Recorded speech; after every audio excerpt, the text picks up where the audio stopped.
Hello students, today we are going to learn a new topic, that is India, Land and People. Chapter 1, India, Land and People. So see the introduction. Mesmerized by wide and prosperous heritage, many foreigners came to India. Means attracted by our heritage, many foreigners came to India, and that's why we can see different types of tribes over here. We were considering Dravidians were considered to be most ancient people of India. Who are the ancient inhabitant of India? The answer is not Dravidian, but before research it was considered that Dravidians are the most ancient people of India. But the modern researcher of linguistic and anthropology means the field of study of human race, they have considered that even before Dravidians, 6 more tribes came and settled in India. So one by one we are going to know which were the tribes who came from outside to India. See, first, they are Negritoid. Negritoid, they are also known as Hapsi people. Negritoid. So first ancient tribe is Negritoid. See, Negritoid, known as Hapsi people, it is believed that the Negrite or Negros, they are the most ancient inhabitant of India.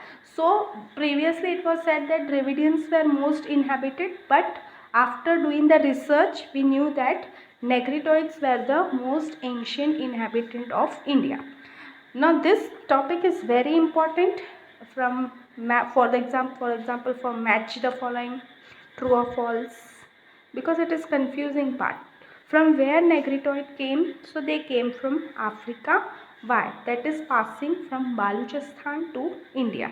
So Africa, so Negritoid, from where they came? They came from Africa. And what are their characteristics? They were black, they were having the height of 4 to 5 feet and curly hair. Next, see, they are Australoid people. Australoid, they are also known as Nishad people. Australoid. From where they came? They came from Southeast Asia. What are the physical features? So they are black in color. They are having broad head, flat nose, and they were short in height.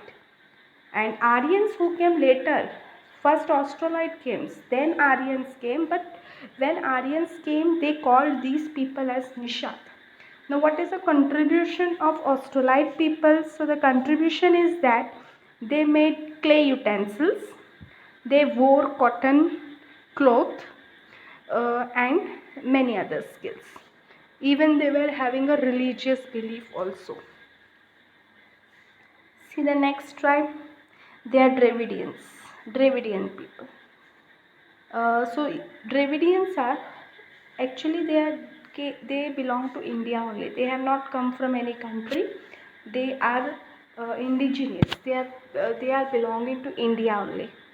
They are direct descendant of Stone Age civilization. Means next Stone Age, who are the people? So they are Dravidians. In other words, you can say they are the creator of Mohenjo-daro culture. They are the creator of Mohenjo-daro culture.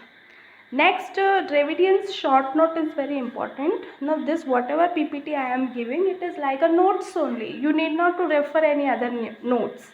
This will work you as a question answer only. Now short note on Dravidians, you can write down this answer whatever is there in the PPT. So what is the contribution of Dravidians? So Dravidians gave the concept of mother and father. They treated mother as goddess and father as god. Then only the concept of Lord Shiva and Parvati came. So who gave the concept of god and goddess? So they are the Dravidians.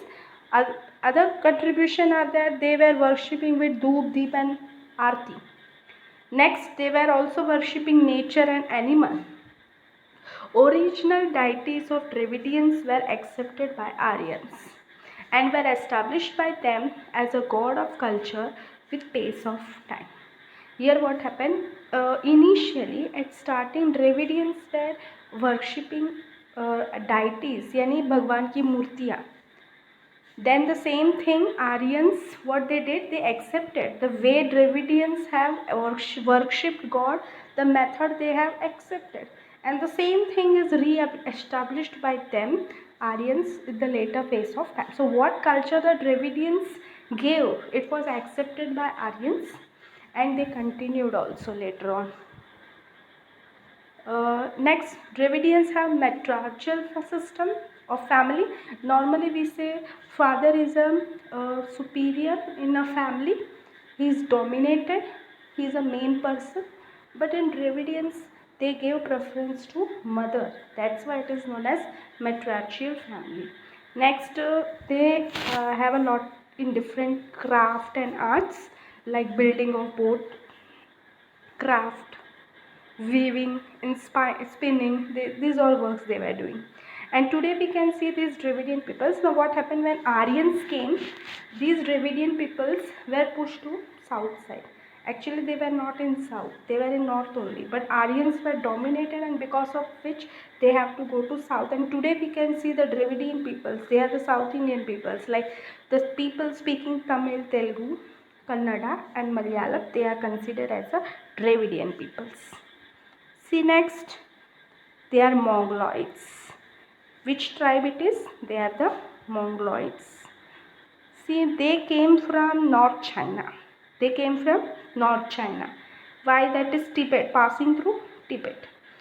Then we can see today they are in North Assam, Sikkim, Bhutan, West Bengal, etc. So they came from North China and settled over this region, and they Indianized themselves. Now how they look? So they have yellow complexion. Next, the flat face, chubby cheeks, almond shaped eyes, and having a unique complexion, yellow complexion. That's why these peoples are also known as Kirat. Mongoloids are also known as Kirat. See next, other tribes are also there, like Alpine, Dinaric and Armonites. They are also considered as ancient tribes. Now their contribution is that they came from Central Asia. These three tribes are having similarity. That's why it is categorized under one. We can see these tribes in Gujarat, Saurashtra, Maharashtra, Bengal and Odisha. Next, see Aryans. Aryans, Nordic Aryans. Why Nordic Aryans? Because different languages they are having, but they all belong to Aryans only. Distinguished languages are there, but they come under the category of Aryans only. They are the creator of Aryan civilization. Whoever the Hindus were living in northern part at that time, they were known as Aryans. And the place where they were living, and lot of people were there, densely it was populated, that's why it is also known as Aryavrat. Here 7 rivers were flowing, that's why it is also known as Sapta Sindhu.